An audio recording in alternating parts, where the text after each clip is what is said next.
বাংলা ক্যালেন্ডারে আশ্বিন মাস এসে গেলেও পিতৃপক্ষের শেষ লগ্ন থেকেই শুরু হয়ে গেছে বৃষ্টির চোখ রাঙানি।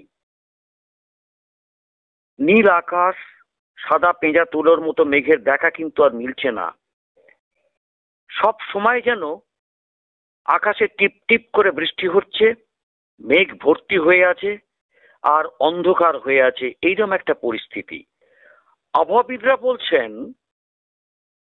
যে যা পূর্বাভাস তাতে করে পুজোয় এবার বৃষ্টির দুর্ভোগ পোহাতে হতে পারে।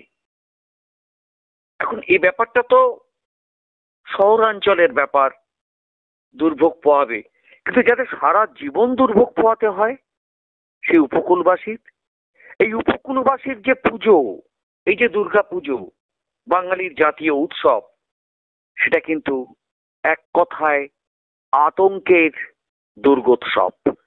যে কোনো সময়, যে কোনো মুহূর্তে তাদের ঘরবাড়ি ভেসে যেতে পারে একেবারে নোনা জলে।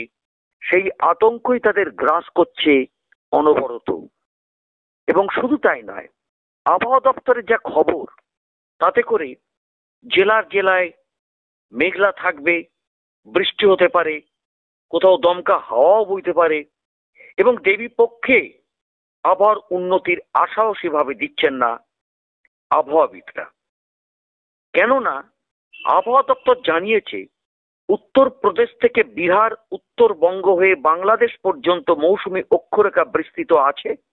তার জেরে বঙ্গোপসাগর থেকে প্রচুর জলীয় বাষ্প ঢুকছে এবং সেই জলীয় বাষ্প ঘনীভূত হয়ে বজ্রগর্ভ মেঘ তৈরি করছে, তার থেকেই এই বৃষ্টি।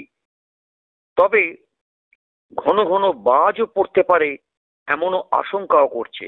আবহাওয়া বিজ্ঞানীরা বলছেন দেশ থেকে বর্ষার বিদায় পালা শুরু হয়ে গিয়েছে। ইতিমধ্যেই পাঞ্জাব, রাজস্থান, গুজরাটের একাংশ থেকে বর্ষা বিদায় নিয়েছে। আগামী 3 দিনে ওই 3 রাজ্য ছাড়াও হিমাচল প্রদেশ এবং কাশ্মীরের একাংশ থেকেও বর্ষা বিদায় নেবে। এই সময় বায়ুমণ্ডলের ওপর এবং নিচের স্তরের মধ্যে তাপমাত্রার ফারাক অত্যধিক বেশি থাকে। এর ফলে জলীয় বাষ্প বায়ুমণ্ডলের উপরের স্তরে পৌঁছে দ্রুত ঘনীভূত হয়ে বড় আকারের মেঘপুঞ্জ তৈরি করে এবং তার থেকেই অল্প সময়ে মুষলধারে বৃষ্টি এবং বজ্রপাত হয়। যেটা ঘটছে, যেটা আপনারা দেখতে পাচ্ছেন, তার পেছনে যে বিজ্ঞানটা সেটা বলা হলো। তো যাই হোক, পুজোয় বৃষ্টির প্রকোপ বাড়তে পারে বলেও আশা করছে। এখন আজ এই সোমবার থেকে কলকাতা সহ রাজ্যের বিভিন্ন জেলায় হালকা থেকে মাঝারি বৃষ্টির সম্ভাবনাও থাকছে। ইতিমধ্যে আমরা দেখতেও পাচ্ছি একেবারে ওয়েদার রিপোর্ট একদম মিলে যাচ্ছে। তার কারণ টিপটিপুনি বৃষ্টি, মেঘলা আকাশ, যেন একটা ব্যাপার, কোনো রোদ্দুরের কোনো দেখা টাকা নেই। তারা বলছেন ষষ্ঠী এবং সপ্তমীতে কয়েক পশলা হালকা থেকে মাঝারি বৃষ্টি হতে পারে।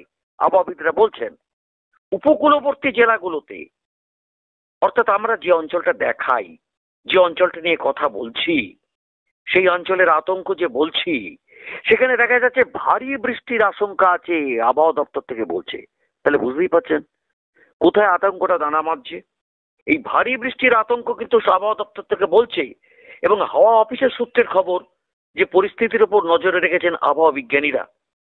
যাক, পুজোয় বৃষ্টি কেমন ভোগাবে তা তৃতীয়া ও চতুর্থীতে আরো স্পষ্ট হবে বলেই আবহাওয়াবিদরা বলছেন।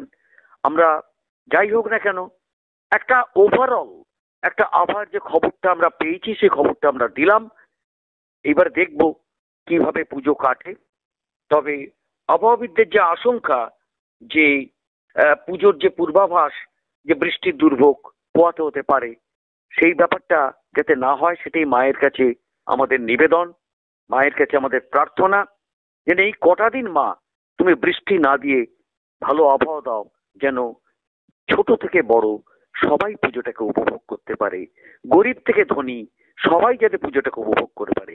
এটুকুনি বলেই আজকের এই ভিডিওটা শেষ করছি। আপনারা দেখুন দুর্ভোগের যে কি জ্বালা, আতঙ্কের কি জ্বালা উপকূলবর্তী এলাকাতে, সেই দুর্গোৎসবের একটা অফবিট স্টোরি আমরা আজকে ছাড়ছি। আপনারা দেখুন কিরম লাগে। তাদের সাক্ষাৎকারও আপনারা পাবেন, তারা কি বলছেন, তাদের কি দুরবস্থা। আজ এই